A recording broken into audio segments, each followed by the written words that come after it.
Claude Tronecker est un égyptologue français, professeur émérite à l'Université de Strasbourg et chercheur au CNRS. Il a participé à de nombreuses campagnes de fouilles archéologiques et d'études sur l'Égypte ancienne. Né à Mulhouse, il a travaillé au Centre franco-égyptien d'études des temples de Karnak à Luxor, où il dirigeait le laboratoire de restauration et le bureau d'épigraphie. Il a enseigné à l'école du Louvre de 85 à 95. Il a été titulaire de la chaire d'égyptologie de l'Université de Strasbourg, nouvellement recréée lors de la campagne de fouilles 2004-2005. Lui et Annie Schweitzer ont percé le mur fermant l'énigmatique tombe 33 et ils ont tous les deux publié un ouvrage là-dessus. Les dieux de l'Égypte, auteur Claude Tronecker, édition PUF en 2012. L'abécédaire de l'Égypte, ça c'est les publications de notre intervenant. L'expédition d'Égypte, voilà. Et puis, résurrection d'un site avec Jean-Claude Golvin et Claude Tronecker chez Payot. Alors, comment vont se dérouler ces interventions? Ça va se dérouler en une quinzaine de minutes, à la suite de laquelle nous pourrons poser des questions. Je passerai le micro dans la salle. Le plan d'intervention de nos intervenants, c'est le principe de leur spiritualité ou des spiritualités qu'ils ont étudiées. 2, les modalités de ces spiritualités. Et 3, en quoi leurs recherches leur ont permis d'avoir une ouverture sur d'autres spiritualités. Monsieur Tronecker, professeur, vous avez la parole. Merci beaucoup. Vous m'entendez bien? Ça va? Oui, oui. Bon. Alors, je vous remercie pour cette présentation. Je vais prendre le micro là-bas, c'est plus simple. Je vous remercie pour cette présentation. Ça m'évite de le faire. Je viens simplement préciser que ma spécialité, c'est la religion égyptienne, que je suis éditeur de temples, et en ce moment, je travaille dans une tombe. Être éditeur d'un temple, ça veut dire copier toutes les inscriptions qui sont sur les parois, les traduire, ça c'est encore relativement facile, mais les comprendre, ça c'est encore autre chose. Donc vous avez bien deviné que je ne représente pas une voix comme les autres intervenants de ce colloque, car la religion des anciens Égyptiens est une religion du passé, qui n'a pas survécu aux religions qui sont développées en Égypte par la suite, qu'en particulier le christianisme et l'islam. Bien. Donc, notre accès à cette pensée est un accès pas très facile, il faut lire les hiéroglyphes, ce qui est encore relativement facile. Pour lire les hiéroglyphes, il faut simplement être déterminé, le si bien. Mais quant à comprendre ce qu'ils veulent nous dire, ça c'est autre chose. Moi, ça fait 50 ans que je suis là-dedans et il y a des petites choses que j'ai compris, mais vraiment pas tout. Bien, donc ma contribution est une contribution qui est l'expérience d'un chercheur. Donc, on va essayer d'aborder sous les deux angles de ce colloque, c'est-à-dire spiritualité et coexistence. Alors, en ce qui concerne la spiritualité, chers amis, je risque de vous décevoir un petit peu, parce que spiritualité, nous n'avons pas de mot en ancien égyptien qui pourrait représenter cela. Il n'y a même pas de mot en ancien égyptien qu'on pourrait traduire par religion. Alors, on pourrait passer par l'étymologie, esprit, mais la notion d'esprit, avec tous ses dérivés, n'est pas égyptienne. Alors, je sais bien, certains d'entre vous ont peut-être lu des ouvrages d'égyptologie, vous avez peut-être vu que de temps en temps, le mot âme ou esprit est la traduction utilisée pour un mot d'ancien égyptien qui se dit ba, B-A. Bon, très bien. Simplement, vu de loin, ça peut faire illusion, mais vu de près, on s'aperçoit que ba n'est pas l'esprit en tant que tel, mais c'est une faculté fonctionnelle, en particulier du déplacement dans le temps et dans l'espace. Et dans leur inventivité extrêmement fertile, les anciens Égyptiens représentent le ba sous la forme d'un oiseau, parfois tête humaine. Vous voyez, c'est comme ça que ça marche en Égypte ancienne. Ce sont des symboles ou des codes, c'est comme vous voulez, qu'on superpose pour passer un message. Par exemple, nous avons dans les récits, j'en reparlerai un peu plus tard, non pas les mythes, mais les mythèmes égyptiens, vous avez le dieu Amon, par exemple, qui veut, dont la volonté est de féconder la reine pour que le descendant soit descendance divine. Ce n'est pas très très courant en Égypte ancienne, mais là nous avons un cas, eh bien, Amon, pour s'approcher de la reine Armès, il ne vient pas sous la forme d'un esprit, mais simplement, il prend l'apparence, repère en ancien égyptien, du mari officiel, le pharaon, Toutmosis Ier. Il rentre dans la chambre de la reine, et là, la reine le reconnaît à l'odeur, dit le texte. Il s'émère, et ainsi naissait la reine Hatshepsut. La religion égyptienne est essentiellement une religion d'action. Les spéculations qu'on pourrait leur attribuer sont des spéculations d'ordre accumulatif. Au point de vue de spiritualité, je dirais, alors pour nous, la spiritualité est individuelle. En Égypte, ça ne fonctionne pas comme ça. Peut-être je pourrais faire une petite parenthèse sur l'intervention des individus et du peuple dans certaines fêtes processionnelles. Et c'est d'ailleurs mon sujet de recherche actuel à l'Institut Khéops, où j'enseigne, dans le 5e arrondissement, et que je pourrais qualifier d'exaltation émotionnelle et collective. Les Égyptiens ne sont pas des mystiques. C'est ça qu'il faut essayer de comprendre et décoder ce qu'ils nous racontent. Quant au mythe, ça c'est un sujet actuellement très travaillé par plusieurs collègues et moi-même. Pour être provocateur, je dirais, je l'ai écrit d'ailleurs, que la religion égyptienne est une religion sans mythe, du moins dans le sens gréco-romain ou européen du terme. Alors bien sûr, autour de chaque être divin, il y a des histoires, des anecdotes. Et j'avais proposé dans le temps le terme d'ana, qui est un terme de littérature française. Les Voltairiana, c'est toutes les histoires qui tournent autour du personnage Voltaire. Et l'Osiriana, c'est toutes les histoires qui tournent autour du personnage divin, Osiris. Mon collègue Dimitri Mex, je recommande son livre, Les Égyptiens, leur mythe, appréhender un polythéisme, qui vient de paraître à la chaire du Louvre. Vous le trouverez à la bibliothèque du Louvre. Lui ne parle pas d'Anin, il parle de Mythème. C'est à peu près la même chose. Mais Mythème et Anin n'ont jamais été codifiés. Nous n'avons pas un récit cohérent en hiéroglyphe, en hiératique ou en démotique du mythe d'Osiris. Ça n'existe pas. Le mythe d'Osiris, tel qu'il est raconté, avec le dépeçage, le voyage au Liban, dans les ouvrages d'histoire des religions, c'est une reconstitution par Plutarque. Donc, un écrivain grec du IIe siècle, fin du 1er siècle et du IIe siècle, qui essaye de donner cohérence à ces petits mythèmes qu'il a pu recueillir chez les Égyptiens.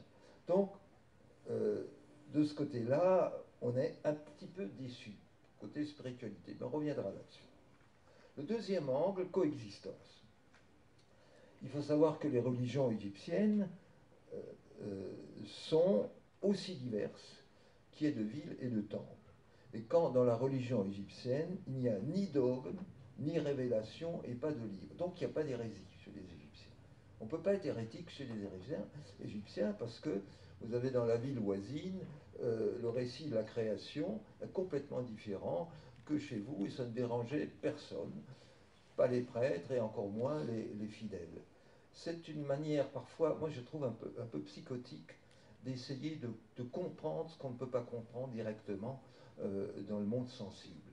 Et de ce côté-là, ils valent les Grecs, et je trouve même qu'ils sont plus forts que les Grecs. Ben, ça, c'est une idée personnelle. D'ailleurs, je reviendrai sur ce point tout à l'heure.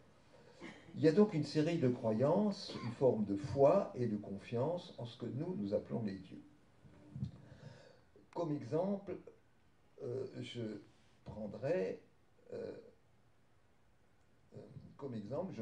les mythes de création qui, dans une ville, le monde naît à partir d'une fleur, dans une autre ville, le monde naît par un coup de talon du Dieu créateur sur la terre.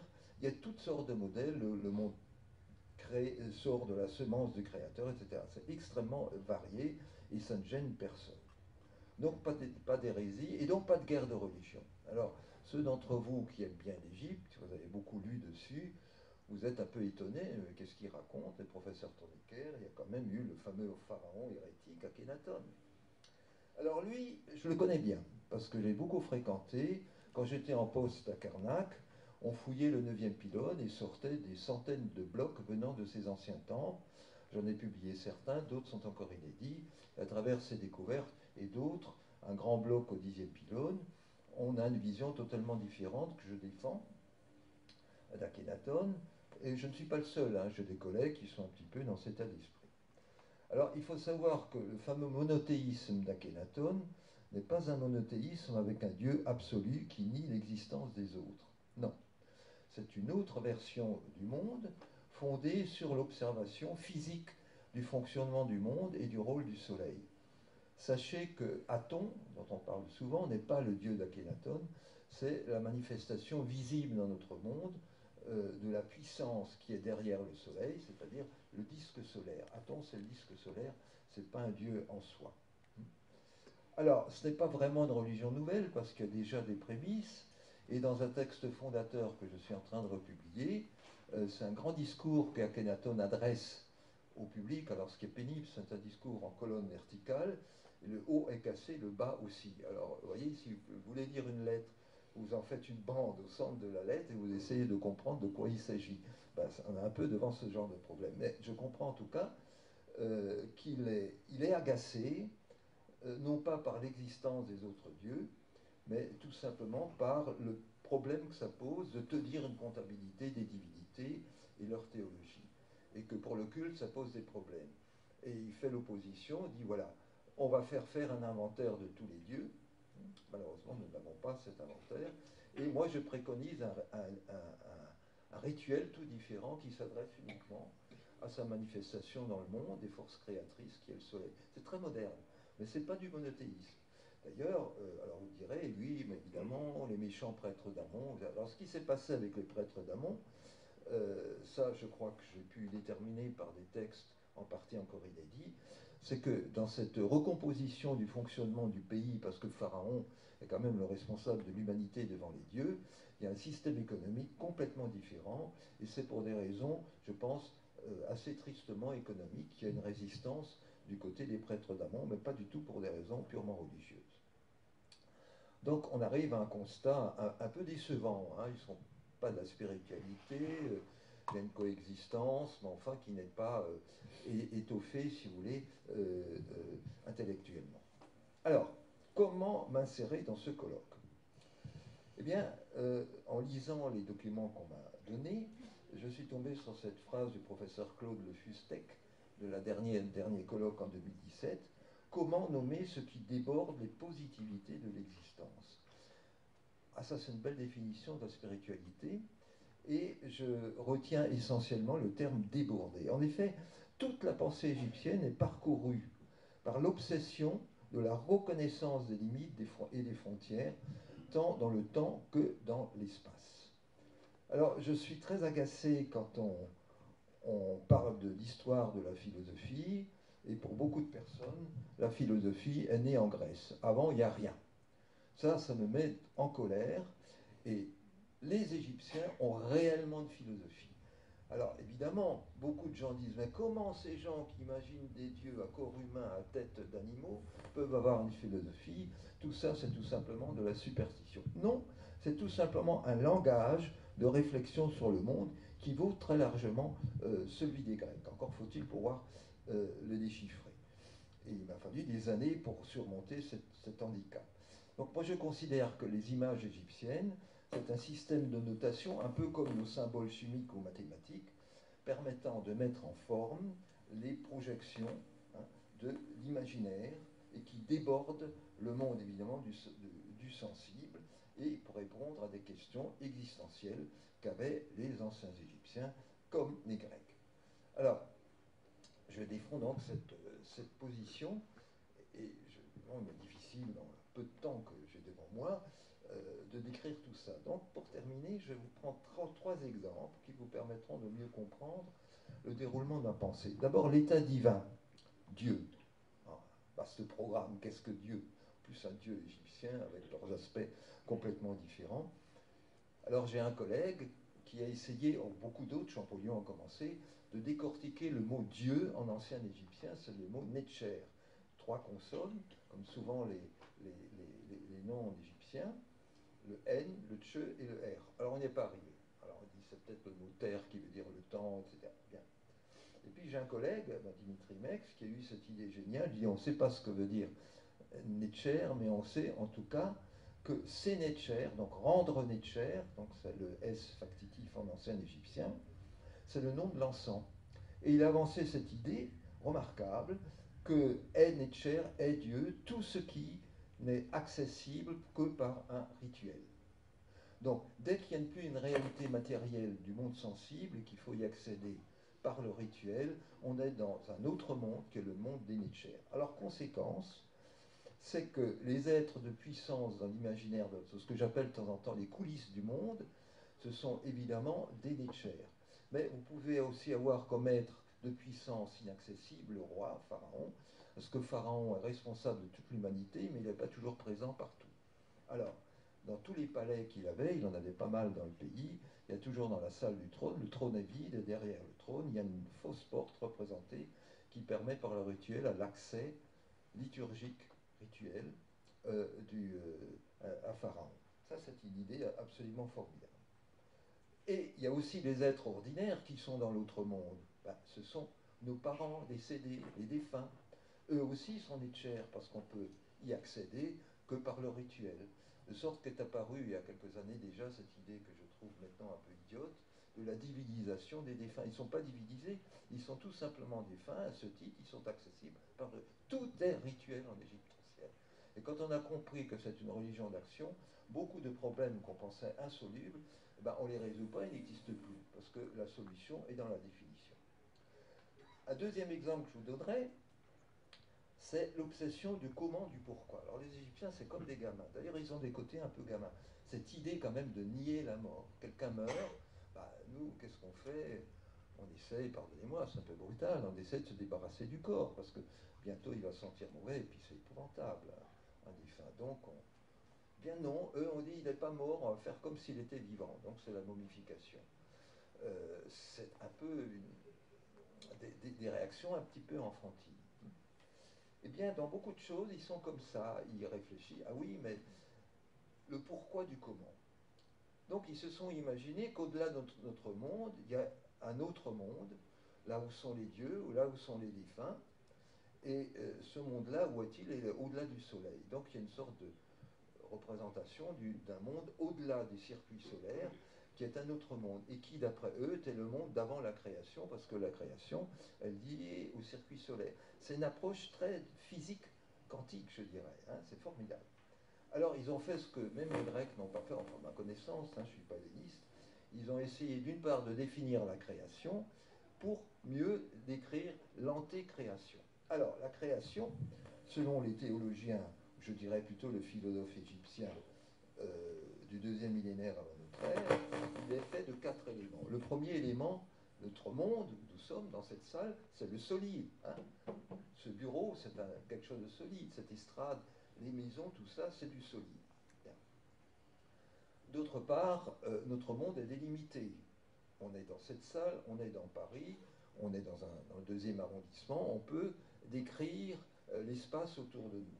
Troisièmement, nous nous voyons tous. Pourquoi? Parce que non seulement nous avons les yeux ouverts, mais il y a de la lumière. Hein. Donc la lumière est extrêmement capitale, c'est le troisième élément de la description du monde. Et puis finalement, nous avons notre intellect qui nous permet de faire des listes. On dit voilà, tant de personnes dans la salle, il y a tant de sièges, il y a tant d'objets, etc. Donc, solide, délimité, éclairé, reconnu et compté. Maintenant, si on va faire l'inverse de tout cela, l'antécréation, l'inverse du solide, c'est le non solide, disons le liquide et l'inerte. Délimité, c'est l'espace infini. Troisième élément, l'obscurité. Et quatrième, l'inconnu. Dans l'antécréation, liquide, infini, obscur et inconnu.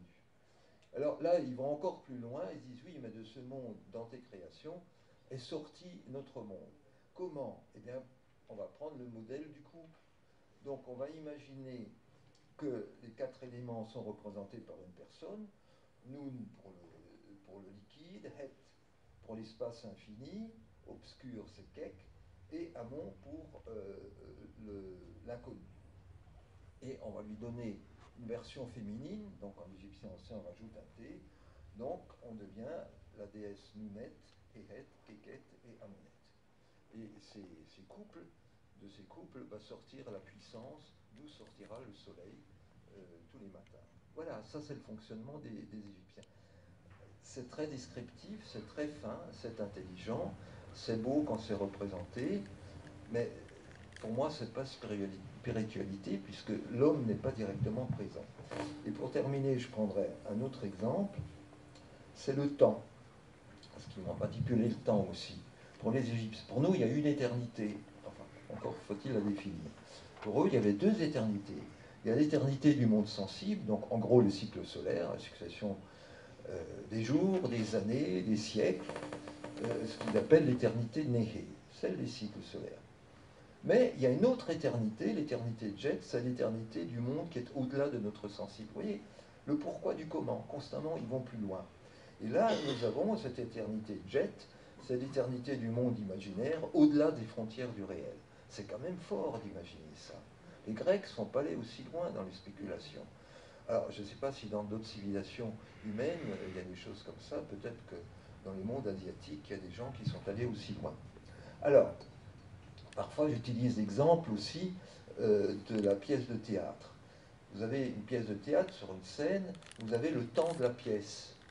C'est censé se passer à telle époque et les personnages défilent au fur et à mesure du déroulement des actes de la pièce. Et puis à l'éternité du théâtre lui-même qui est dans un autre monde, qui est une éternité extérieure. Vous voyez, c'est des éternités impliquées les unes dans l'autre. Alors, pour conclure, quelle est la position de l'individu là-dedans? Alors l'individu, évidemment, elle existe. Alors, les anciens Égyptiens, assez tôt, introduisent l'individu dans l'imaginaire, en particulier pour les défunts, et c'est ainsi qu'apparaît la littérature funéraire, où l'individu est présent dans la description du monde des coulisses, de l'extérieur. Il y a d'ailleurs une jolie histoire d'un prêtre égyptien, pas très orthodoxe si je puis dire, puisqu'il évoquait les fantômes et les esprits, dans le sens égyptien, sur la terrasse de sa maison, et un jour un fantôme vient le voir, qui lui dit « restaure ma tombe est dans mauvais état ». Et l'autre lui pose la question, toute bête, je vais en poser aussi, mais Seigneur, quand est-ce que tu es mort?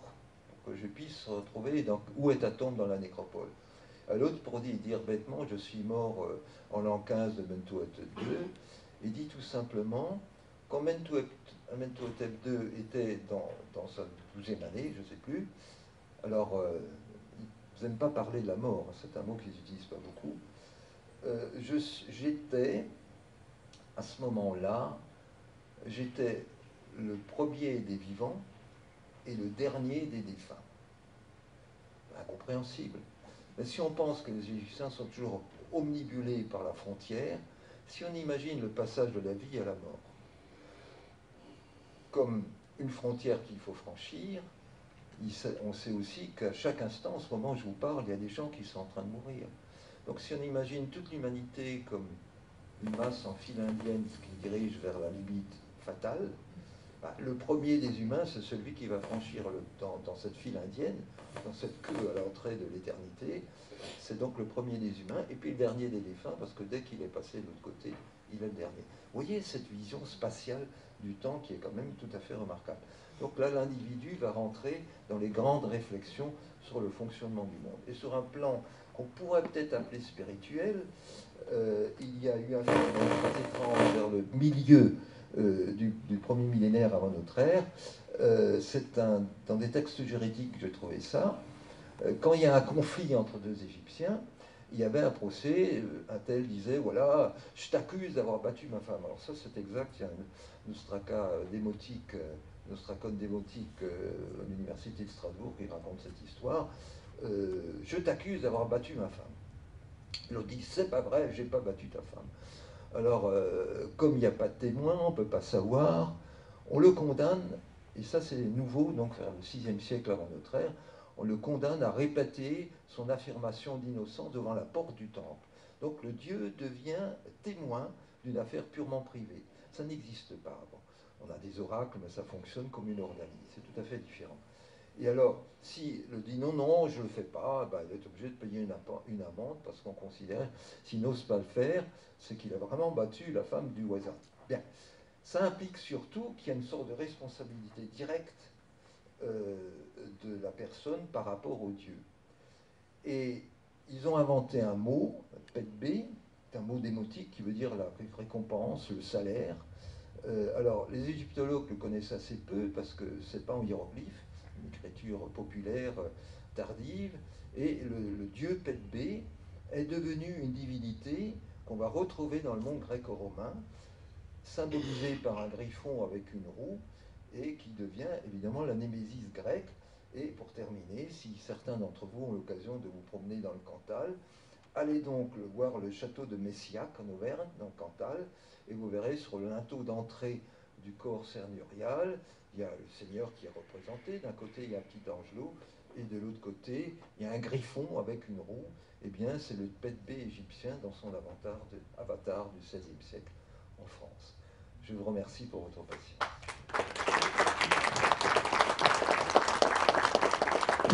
Eh bien, professeur, merci. On va pouvoir passer aux questions.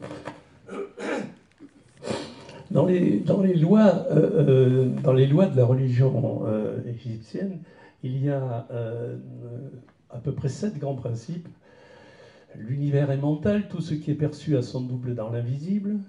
Tout est fait à sa cause dans son monde intérieur mental. Et pour conclure avec le rôle de l'individu, il y a la loi d'attraction, c'est-à-dire une loi qui prétendrait qu'on attire tout ce qu'on est. Et si c'est le cas, la question que pourrait poser un individu par rapport à cette religion, sommes-nous responsables de ce qui arrive si nous étions égyptiens aujourd'hui? Ah, c'est le problème de responsabilité. Mais la question que je poserais, vous dites les lois de la religion égyptienne? Oui.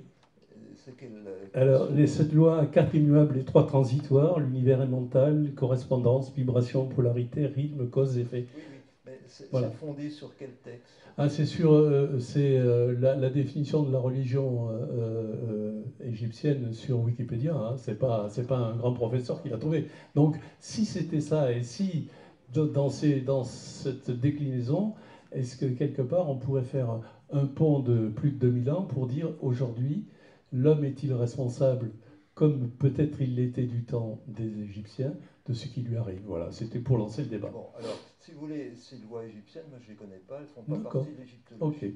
C'est Ok. comment dirais-je, une manière d'imaginer une religion. Pourquoi pas? On a le droit, après tout. Mais la question que vous posez est importante, en revanche. En effet, il y a un petit dieu qui apparaît également au premier millénaire avant notre ère, qui est le dieu Shai. Et ce dieu Shai, parfois on traduit par le destin. Et le problème qui se pose, évidemment, est-ce que le Shai est prédéterminé ou pas? Et j'ai un collègue belge qui a fait sa thèse sur ce dieu, ce génie, parfois on dit un génie, et il semblerait qu'effectivement les Égyptiens ont eu ce problème. Et Petbe est une manière d'y répondre dans la mesure où l'homme est responsable. Malheureusement, la présence de Petbe dans les textes démotiques est relativement tardive, et il faudrait remonter dans toute la documentation de Shai, qui est assez compliquée, pour voir dans quelle mesure les Égyptiens se sentent responsables. Alors il y a quand même des textes aussi beaucoup plus anciens du deuxième millénaire avant notre ère, où il y a le discours du désespéré avec son âme. Ça c'est un texte formidable qu'il faudrait que, bon je l'ai lu quand j'ai fait mes études, il faudrait que je relise, enfin en hiéroglyphe, pas en traduction. Et là c'est l'histoire d'un personnage qui est désespéré et veut se suicider. C'est quand même intéressant le problème du suicide. Et il veut se suicider, et à ce moment-là, son bas, donc ce qu'on traduit par âme, qui est la partie de sa personnalité qui est mobile, qui c'est aussi une forme d'intellect, qui lui dit mais pourquoi tu veux te suicider? Elle dit ben regarde, on est là dans la nécropole, regarde cette pyramide de tel roi, elle est en ruine, son caveau est détruit, sa momie est détruite, tout ça ne sert à rien, tout ce à quoi je croyais, je n'y crois plus, et en plus j'ai des problèmes, je ne dis pas lesquels, donc je me suis suicidé. Donc il y a quand même dans la littérature égyptienne, on peut trouver des indices. Mais je n'ai jamais trouvé un exposé avec les... Vous dites sur Wikipédia, religion égyptienne, il faut que je regarde ça. Ouais, bon. En tout cas, c'est pas, pardonnez-moi d'être brutal, c'est pas scientifique, parce que pourquoi pas, mais c'est une création intéressante, hein, après tout. Imaginez une religion, cette loi. On a une autre question dans la salle. Oui, je vous en prie. Oui, je suis Jacques Fontaine. Voilà, il y a quelque chose qui m'interroge dans toute la richesse de ce que vous avez dit, et je me suis bien nourri. Et cette chose-là ne s'adresse peut-être moins aux professeurs. Je ne connais pas la prononciation exacte de votre nom. Comme je suis germanisant, je dirais Traumaker. Moins au professeur Traumaker qu'à Claude.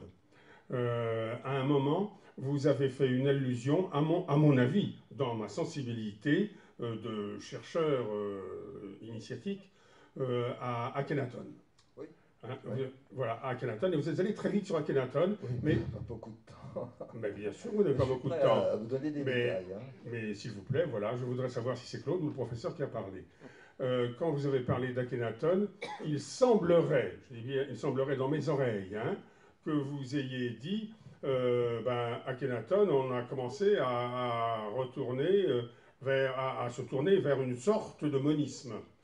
Et après, j'ai cru comprendre que Claude disait, et hélas, on est revenu à cette sorte de polypanthéisme qui était si égyptien.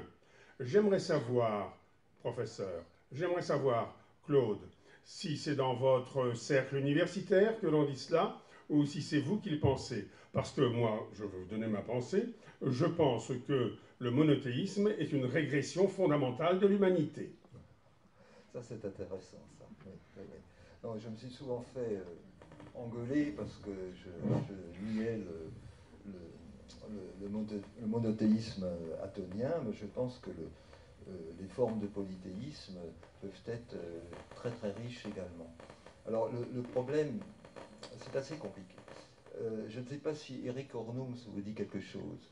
C'est un égyptologue allemand, il est encore vivant d'ailleurs, et lui écrit un livre qui est magnifique, qui s'appelle « L'un et le multiple ».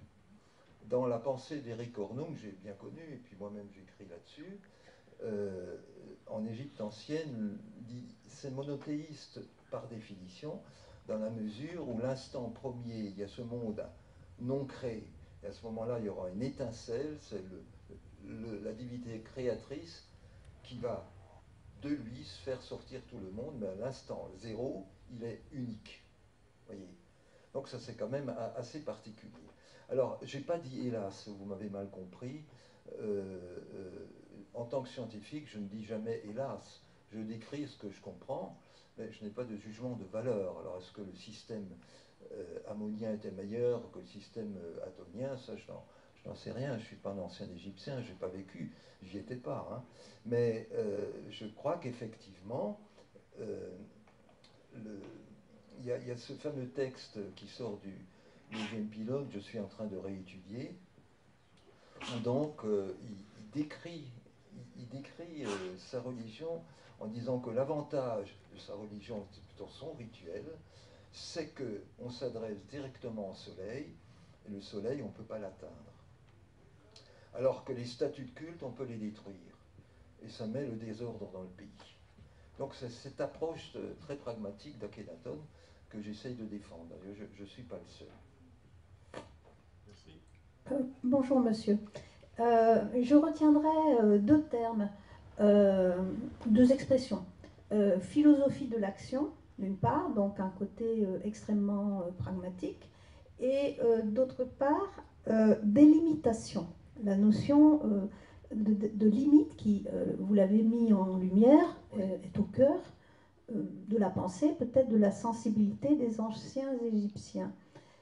J'ai une question. Est-ce que vous pensez d'abord que ces deux notions sont corrélées, c'est-à-dire que dès que l'on se met ou qu'on l'on veut agir, on repousse la limite, on franchit des seuils? Et question peut-être plus personnelle, avez-vous une hypothèse sur cette obsession de la limite pour les anciens Égyptiens? Oui, j'ai une hypothèse, mais elle est purement personnelle. C'est ce que je demande. Oui, vous savez, moi j'ai longtemps vécu en Égypte. J'étais en résidence permanente en Égypte pendant une quinzaine d'années, et j'y retourne pratiquement tous les ans. Ce pays a un aspect très étrange. c'est une sorte de couloir. Hein. Il y a le Nil, et puis vous avez la culture, et puis le désert. C'est présent partout. Donc vous avez, en plus, c'est un pays de cocaïne. J'ai un peu visité, j'ai aussi travaillé sur des chantiers en Syrie et en Turquie. C'est un pays de cocaïne, l'Égypte, parce que il suffit, il y a la crue. Alors bon, parfois il y a des mauvaises crues, parfois il y a des épidémies. Enfin, c'était pas un long fleuve tranquille aussi. Puis il y avait quelques guerres civiles de temps en temps, mais globalement, ils vivaient quand même très très bien les Égyptiens. Et j'ai toujours pensé que cette, comment dirais-je, ce côté béni de la civilisation va induire, c'est personnel ça, attention, hein, va induire des angoisses. Et si ça s'arrêtait un jour? Alors la grande angoisse, c'est que le monde de la non-création ressurgit, une sorte de crue qui ne s'arrête jamais. Ils ont peur que le soleil s'arrête, etc. Donc j'ai toujours, oui, je l'ai écrit d'ailleurs un jour, que beaucoup de rituels égyptiens peuvent avoir il faudrait que j'en parle à des psychiatres, pourraient avoir une origine un peu névrotique. Et à ce moment-là, il faut mettre, alors l'action, qu'est-ce que c'est l'action? On essaye de contrecarrer ça par une prière. Alors, ce n'est pas des prières comme les prières chrétiennes, des religions révélées, on s'adresse à un Dieu précis, c'est des prières, alors eux s'adressent à des fonctions pour que tout continue comme il faut que ça continue. Et le garant de tout cela, c'est le roi. C'est aussi, comme c'est un pays filiforme, c'est un pays qui induit, un pays paysan, mais qui induit une autorité dans une personne, et donc on s'adresse au roi qui devient le grand juge. Alors il y a certains dieux, le dieu Thoth, c'est un dieu juriste qui essaye de faire que tout se conduise se met au mieux. Et ils ont même inventé un concept, disons, philosophique, qui est la déesse Maat. Maat veut dire non pas justice comme on dit, mais que ce qui doit être fait et bien fait. Leur morale sociale est la même. Quand ils disent voilà, si tu es en face d'un inférieur, sois gentil avec lui, parce qu'un jour il deviendra peut-être ton supérieur. Ils sont très pragmatiques. Quand tu es en face d'un égal, surtout ne dis pas des choses qu'il pourrait utiliser contre toi un peu plus tard. Quand tu es en face d'un chef, ben, tu t'écrases parce que on ne sait jamais ce qui peut arriver. Voilà, ça c'est vraiment l'esprit égyptien. Tout ça avec beaucoup d'humour en plus. Hein. Donc évidemment, on est loin des spiritualités, des religions révélées, mais on est aussi proche d'une sagesse pragmatique qui a fonctionné. Cette civilisation a duré quand même plus de 3000 ans. Hein. Alors cette idée de délimitation dans l'action, c'est effectivement une chose très très importante, et j'ai toujours cette idée un peu névrotique par rapport à leur pays. Eh bien, merci beaucoup, professeur.